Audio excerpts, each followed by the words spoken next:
Part 2 में आपका स्वागत है। आइए जारी रखते हैं बातचीत चरणजीत सिंह के साथ।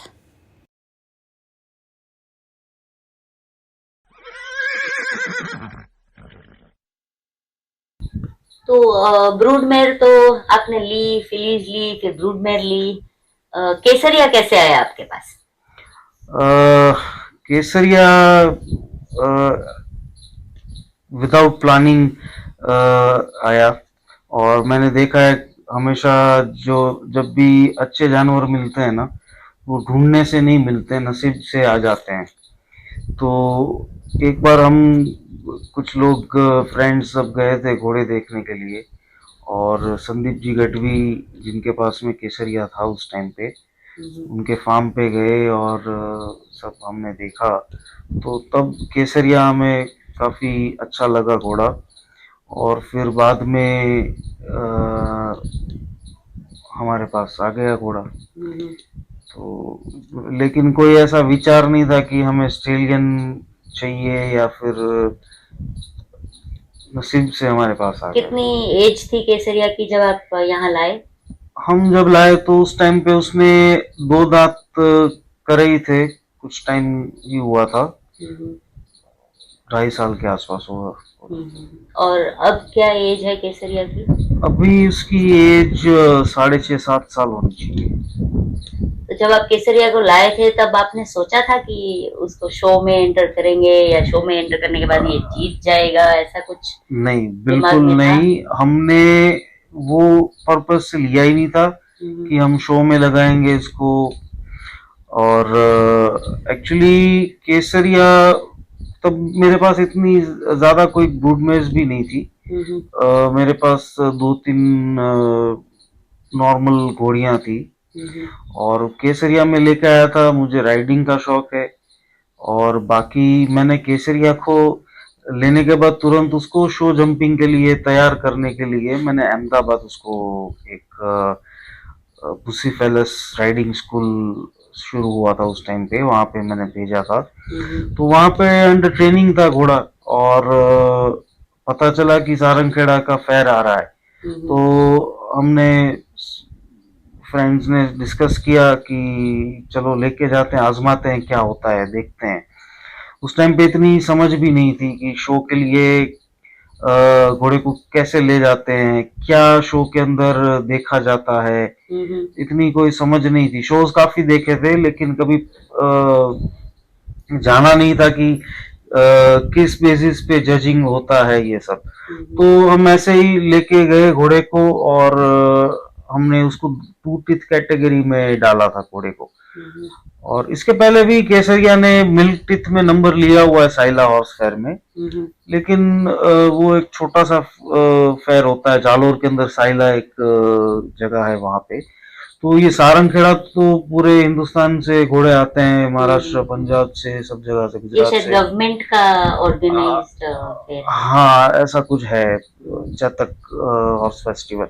तो फिर हमने डाला उसको रिंग में, और जब तक अनाउंसमेंट हुआ तब तक हमें पता नहीं था कि हमारा नंबर आएगा। तो हमारे लिए बहुत ही अच्छी सरप्राइज थी, और जो खुशी थी वो कुछ अलग ही थी। फिर तब से ये शौक लगा शोज का। और उस टाइम पे घोड़े की कंडीशन काफी वीक थी, क्योंकि वो ट्रेनिंग में था शो जंपिंग की। तो वहां पे फिर सब लोगों ने काफी हमको बोला कि भाई आप इसको ऐसी कंडीशन में मत करो, इसको आप शो जंपिंग में भी मत डालो, और इसको तैयार करो, ये घोड़ा रिंग क्वालिटी एनिमल है, आप इसको रिंग के लिए तैयार करो और ब्रीडिंग में यूज करो। क्योंकि ये घोड़ा, इसकी जो लिनेज है, ये घोड़ा जो है वो ब्रीडिंग के अंदर जो कंट्रीब्यूशन मारवाड़ी में देगा, वो उसकी जरूरत है मारवाड़ी ब्रीड को। तो फिर हमने शो जंपिंग से उसको बंद करवा के उसको लेके आए। फिर हमने सब जगह सब लोगों से पूछ के सीखा समझा कि इसको कैसे तैयार करें अभी घोड़े को शो के लिए। तो फिर अलग अलग एक्टिविटीज शुरू की हमने उसके लिए। उसकी फीडिंग उस हिसाब से हमने डिजाइन करी, उसके बाद उसका जो डेली का एक्सरसाइज रूटीन है वो हमने चेंज किया, उसका ग्रूमिंग रूटीन जो है। अच्छा, उसके लिए फिर हमने स्पेशल एक बंदा अच्छा जो जानकार है वो लेके आए, और फिर धीरे धीरे बनता गया घोड़ा, हम भी सीखते गए, फिर दूसरे शो में गए। अच्छा, हर बार जरूरी नहीं आपका नंबर आ जाए आपके पास, भले ही अच्छा घोड़ा हो, लेकिन वो घोड़ा हर बार हर रिंग में नंबर ले ले ये भी जरूरी नहीं है। तो वो भी हमने सीखा कि जब हम जाते हैं रिंग के अंदर तो क्या कमी होती है हमारे अंदर, क्या ऐसा माइनस मार्किंग हमको मिले, या फिर क्या हुआ कि जिसकी वजह से हम हमारे मार्क्स कम आए और हमारे घोड़े का नंबर नहीं आया, प्लेसमेंट जो है वो अच्छा प्लेस पे नहीं उसको नंबर मिला। तो ये सब ऐसी जर्नी यहाँ तक की रही हमारी। बहुत इंटरेस्टिंग जर्नी है आपकी भी और केसरिया की भी। केसरिया जीत के आया, उसकी खुशी तो बहुत हुई होगी, हम्म। लेकिन कोई रिंग में आप गए, मेहनत की उसके ऊपर और नंबर नहीं आया, तो कैसा फील हुआ आपको? देखिए, ये इसमें दो तरह की बातें हैं। एक तो नंबर नहीं आया क्योंकि कुछ हमारी तैयारी में कमी थी या फिर घोड़े में कोई कमी है, ये अलग बात होती है। तो उसको तो हम सीख के उसको कैसे इम्प्रूव करना है वो जान के फिर हम इम्प्रूव करके नेक्स्ट शो में ट्राई करते हैं। अब दूसरी बात यह है कि आपका घोड़ा डिजर्विंग है, लेकिन प्रॉपर जजमेंट नहीं हुआ, या फिर कोई जजमेंट के टाइम पे कोई पार्शलिटी हुई, या पर्पसली कुछ ऐसा हुआ, तो उस टाइम पे बहुत दुख होता है कि आप पूरे साल इतनी मेहनत करते हैं। अब आपको भी पता है कि घोड़े रखने आज के जमाने में कोई आसान बात नहीं है, उसके पीछे काफी खर्चे होते हैं, काफी टाइम लगता है इसके पीछे, काफी मेहनत लगती है। तो हम तो डिसअपॉइंट होते ही हैं, लेकिन जो हमारे केयर टेकर्स हैं, जो ग्रूम्स हैं, बच्चे हैं, उनको काफी डिसअपॉइंटमेंट होती है कि पूरे साल हम इतनी मेहनत करते हैं और हमने घोड़े को तैयार किया, एक आशा है हमारे अंदर कि इस बार हम घोड़े के हाँ जीत के आएंगे। लास्ट टाइम जो हमारी मिस्टेक्स थी या फिर घोड़े में जो भी हमें इम्प्रूवमेंट करना था वो सब हमने कर लिया है, लेकिन फिर कोई रॉन्ग जजमेंट दे देता है तो उस टाइम पे बहुत दुख होता है। लेकिन आज के टाइम में सच ये है कि ज्यादातर शोज में ऐसा होता है कि जहाँ पे कुछ कुछ लाइन के घोड़े ज्यादा प्रमोट किए जाते हैं और कुछ लाइंस जो हैं उनको थोड़ा कम इम्पोर्टेंस दिया जाता है। अब इंडस्ट्री है, कोई भी इंडस्ट्री में जो बड़े प्लेयर्स होते हैं वो थोड़ा तो मार्केट मैनिपुलेट करने के लिए ये सब चीजें करते हैं, और इसका शिकार मेरे हिसाब से हर किसी को बनना पड़ता है। और बस। फॉरेन में ऐसा ट्रेंड है कि आर्टिफिशियल इंसेमिनेशन से ही ब्रीडिंग चलता है जी। घोड़ों का। इंडिया में ये ज्यादातर देखने में नहीं आया है, तो क्या आपने ट्राई किया है और इसका फ्यूचर क्या है? इंडिया में स्टार्ट हुआ है मारवाड़ी में, थरो ब्रीड्स में तो इंडिया में भी काफी टाइम से लोग कर रहे हैं। बाकी मारवाड़ी के अंदर आई थिंक सबसे पहले फ्रोजन सीमन प्राइवेट लैब अगर किसी ने की है तो ये रंजीत खैर जी हैं, उन्होंने की है, और मैंने भी केसरिया के सीमन्स बनवाए हैं। अच्छा। हाँ, और फ्यूचर यही है सीमन, क्योंकि अब एक तो आजकल जो फीस बढ़ने लगी है घोड़ों की, उसके साथ घोड़ी को ट्रांसपोर्ट करना।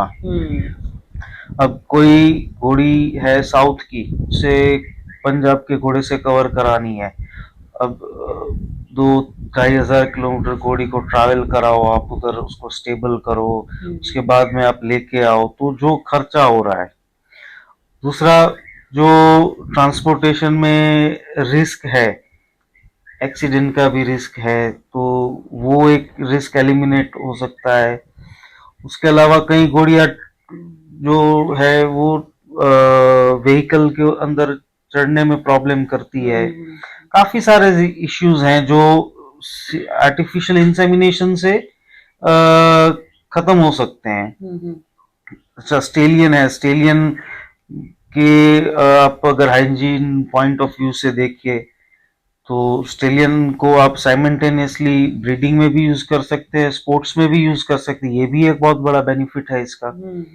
तो बेनिफिट्स तो काफी सारे हैं इसके, लेकिन धीरे धीरे इंडिया में ये पॉपुलर हो रहा है। दूसरा, इसके अंदर टेक्नोलॉजी जो है वो काफी नई नई आ रही है और आएगी आगे भी। कोई भी बिजनेस होता है या कोई भी फील्ड होता है, खेती में भी लोग टेक्नोलॉजी को लेके आए, तो इसमें भी आएगी टेक्नोलॉजी। अभी एक मशीन भी आता है जिसमें आप सीमन जो है उसको सॉर्टिंग कर सकते हैं। मतलब अगर आपको फिलीज ही चाहिए तो आप ऐसे भी सीमन बना सकते हैं जिसके अंदर सिर्फ फिलीज ही अच्छा, वही प्रोड्यूस होंगी। हाँ, उसमें भी है कुछ परसेंट चांसेस रहते हैं, 10% या 20% चांसेस रहते हैं कि फिली की जगह कॉल्ट आ जाए, लेकिन मेजोरिटी फिलीज ही प्रोड्यूस होती है। तो टेक्नोलॉजी जो है वो तो आएगी ही, और उसका तो बेनिफिट भी है और कुछ हद तक डिसएडवांटेजेस भी होते हैं, लेकिन ज्यादातर बेनिफिट्स ही होते हैं। इसमें श्योरिटी कितनी है? जैसे एक नेचुरल वे से मेटिंग होता है या आर्टिफिशियल इंसेमिनेशन से होता है, तो दोनों का क्या रेशो है? इसमें देखिए आपको थोड़ा टेक्निकली समझना पड़ेगा, क्योंकि आर्टिफिशियल इंसेमिनेशन जो है वो स्किल्ड डॉक्टर के बिना पॉसिबल नहीं है, फर्स्ट। दूसरा, आपको घोड़े को मॉनिटर करना पड़ेगा अल्ट्रासाउंड से। अब उसका जब फॉलिकल 45 mm या 50 mm जो भी डॉक्टर रिकमेंडेड है वो साइज पे आया, उस टाइम पे आपने इंसेमिनेशन किया, उसके बाद भी डॉक्टर्स उसको मॉनिटर करते हैं। फिर जब रप्चर होता है, ओव्यूलेशन होता है, उस टाइम पे भी एक डोज डालते हैं। तो ये जो भी है ये स्किल्ड डॉक्टर के हाथ में है। दूसरा, जो भी आपके घोड़े का सीमन जो भी आप यूज कर रहे हो उसकी पोस्ट थ्रोइंग मोटिलिटी कहते हैं उसको, कि आप जब उसको स्ट्रॉ जो है उसको थ्रो करते हैं, थ्रो मीन्स के उसको 37 डिग्री टेम्परेचर वाटर के अंदर उसको मेल्ट करके, क्योंकि फ्रोजन होता है, तो जब वो लिक्विड स्टेट में वापस आता है उस टाइम पे जो उसका स्पर्म काउंट है वो क्या है, तो ये उस पर भी डिपेंड करता है। अगर वो अच्छा है लेकिन डॉक्टर सही नहीं है तो भी फेल गया। अगर डॉक्टर अच्छा है और आपका सीमन क्वालिटी अच्छा नहीं है तो भी। और दूसरा क्या होता है, नेचुरल ब्रीडिंग के अंदर जो सीमन है वो 48 आवर्स के लमसम उसकी लाइफ होती है। इसके अंदर कुछ 12 घंटे की लाइफ होती है। तो ये भी एक, तो I think 50 to 60% chances natural breeding से इसके अंदर कम होते हैं, लेकिन अगर डॉक्टर आपका स्किल्ड है, सीमन क्वालिटी अच्छी है, तो ये परसेंटेज तो हाई हो सकते हैं। ये पूरा जो गेम है वो है कि राइट टाइम पे एआई होना चाहिए और राइट आदमी से होना चाहिए। उसके बारे में आपने बताया, आर्टिफिशियल इंसेमिनेशन के बारे में बताया। इससे आगे और कुछ और आपका कुछ प्लानिंग है फ्यूचर में? एक और स्टेप आगे करना कुछ चाहेंगे? अभी हम रिसर्च कर रहे हैं थोड़ा एम्ब्रियो के बारे में। जैसे घोड़े के सीमन्स हम कलेक्ट कर रहे हैं, हमारा प्लानिंग है हम घोड़ी के एम्ब्रियोज भी कलेक्ट करेंगे। उसको भी हम फ्रीज करके उसको भी लाइफ लॉन्ग रख सकते हैं। अच्छा, तो कोई घोड़ी सपोज हमारे बीच नहीं रही, तो उस घोड़ी के एम्ब्रियोज मेरे पास पड़े हैं तो उसको मैं यूटिलाइज कर सकता हूँ। करेक्ट। ब्रीडिंग के लिए, और उसको लैब में आर्टिफिशियली घोड़े के सीमन और घोड़ी के एम्ब्रियो से हम एक क्रिएट एक एग क्रिएट करके कोई भी डोनर मैर जो होती है, जो इसका बच्चा अपने पेट में बड़ा करेगी, उसके अंदर हम इसको इंसेमिनेट कर सकते हैं। और जो घोड़ी का एम्ब्रियो है और जो घोड़े का सीमन है उसका बच्चा किसी और घोड़ी के अंदर, तो इससे एक तो ये भी हो सकता है कि घोड़ी जब नहीं रही तो उस टाइम पे हम उसका बच्चा ले सकते हैं, और दूसरा ये भी हो सकता है कि एक घोड़ी के एम्ब्रियो से हम दूसरी मेज जो डोनर मैच लेके फर्टाइल आए, नहीं है जो उसके, उसको भी कर सकते हैं क्या ऐसे? फर्टाइल नहीं है, फर्टिलिटी तो होनी चाहिए, एम्ब्रियो अगर फर्टाइल नहीं, नहीं है। अगर कोई घोड़ी हम्म जैसे उसको कंसेप्शन में हम्म कोई भी और रीजन से देखिए प्रॉब्लम ये, हो रही है, तो हाँ, क्या ये एम्ब्रियो दूसरे हो के एम्ब्रियो सकता से है। वो कर जैसे सकते हैं? अगर कोई घोड़ी है, हम्म। उसको कोई और इश्यू हो रहा है जिसकी हम्म। वजह से उसको आप नहीं, जैसे एक केस है, मेरे एक नोन है, उनके उधर उनकी घोड़ी है, उसकी घोड़ी को जब बच्चा डिलीवर कर रही थी घोड़ी, तो उस टाइम पे उसके अंदर इंजरी हो गई। हाँ हाँ। अब वो जो घोड़ी है, उसकी जो उसका जो यूरिन पास होता है, जो स्टूल पास होता है, दोनों एक ही जगह से, उसके ओ। बीच में बड़ा होल हो चुका हुआ है। हम्म। तो अब ऐसी इमेज को हम कवर करके उसका बच्चा लेंगे तो उसको वापस और डैमेज होगा, तो काफी टाइम से घोड़ी खाली है। अब ऐसी इमेज का एम्ब्रियो कलेक्ट करके किसी और मेर में हम उसी का बच्चा ले सकते हैं, हाँ। तो ये भी कर सकते हैं।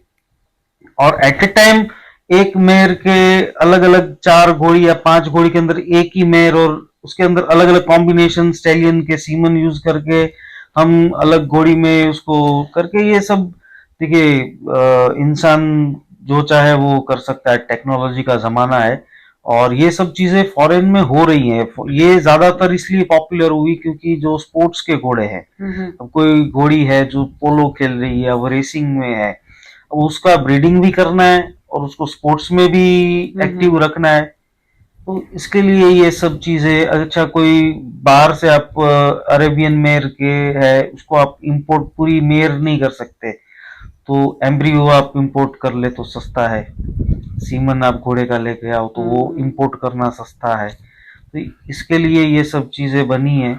और इंडिया में अभी पॉपुलर नहीं है, लेकिन इंडिया में ऐसा नहीं है कि नहीं हो रहा है, इंडिया में भी एम्ब्रियो से बच्चे आने लगे हैं। अच्छा।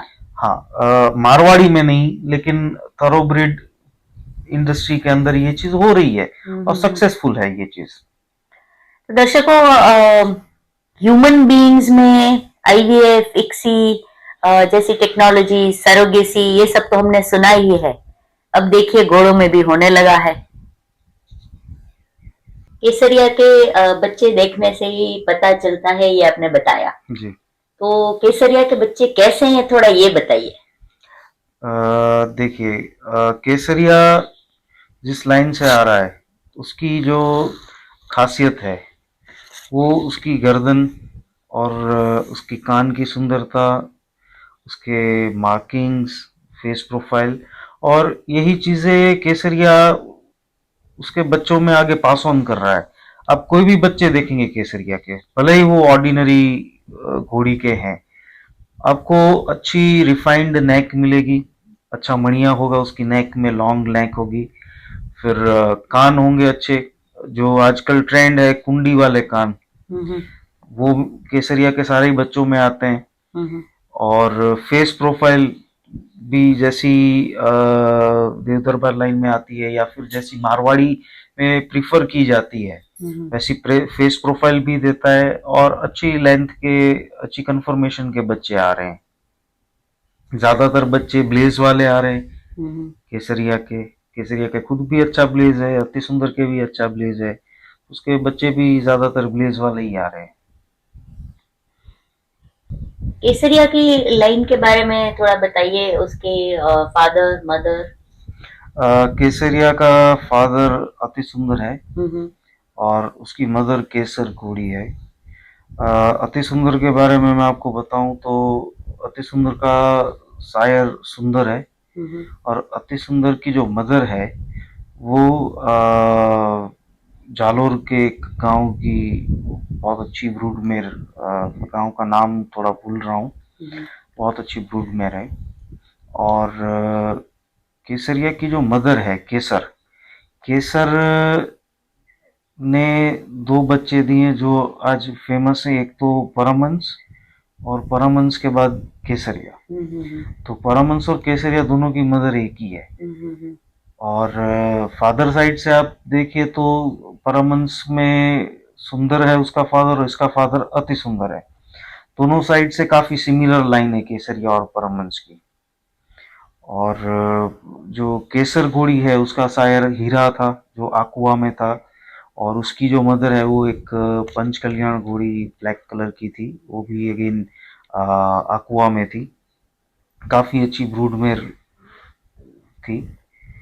बहुत अच्छी लाइन से बिलोंग करता है घोड़ा, और उसका पूरा जो भी उसके पीछे जो भी उसके हैं माँ बाप, वो सारी जनरेशन्स से वो जालोर में ही जो बेल्ट जाना जाता है घोड़ों के लिए, अच्छे घोड़ों के लिए, मारवाड़ी प्योर मारवाड़ी घोड़ों के लिए, उसी बेल्ट से उसका पूरा फैमिली बिलोंग करता है। बहुत बहुत अच्छा, बहुत अच्छी ब्लड लाइन का है केसरिया। और ये भी अच्छी बात है कि माँ का नाम केसर और बच्चे का नाम केसरिया रखा गया। जी ये आपने ये नाम रखा है कि आपने लिया था तब से ये नाम है? नहीं, मैंने जब लिया तब यही नाम था। संदीप जी गढ़वी जिसके पास से मैंने लिया, उन्होंने ये नाम रखा था उसका। तो दर्शकों, केसरिया की पूरी कहानी हमने चरणजीत सिंह मेहड़ू के मुंह जुबानी सुनी, और ये भी जाना कि अश्वों की दुनिया में काफ़ी टेक्नोलॉजी का समावेश होने लगा है, खास करके ब्रीडिंग के मामले में। आपको ये एपिसोड अच्छा लगा हो तो लाइक कीजिए, शेयर कीजिए, कमेंट कीजिए, और जिन्होंने सब्सक्राइब नहीं किया है वो सब्सक्राइब करें। धन्यवाद।